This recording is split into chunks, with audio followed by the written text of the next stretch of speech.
adabu za saumu au adabu za mwenye kufunga saumu. Adabu ya kwanza, hifdhul lisani wal jawarih.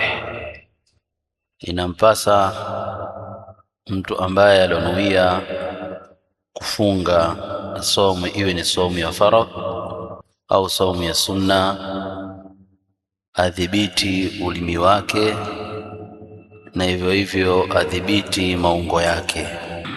Kuyadhibiti hayo kutokwenda kinyume na maamrisho ya Allah tabaraka wa taala wala maelekezo ya Bwana Mtume sallallahu alayhi wasallam.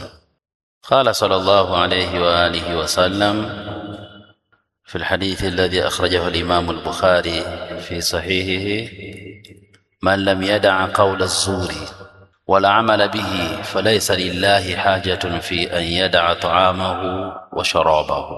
أنا سمع متومة صلى الله عليه وآله وسلم: من لم يدع قول الزور، sile mtu ambaye hajaacha maneno ya uzushi, maneno ya uongo, wala amalu bihi, na vile vile kuyafanyia kazi, basi mtu huyo falaisa lillahi hajatun an yada'a ta'amahu wa sharabahu. Maana yake kwa maana haja ya somo yake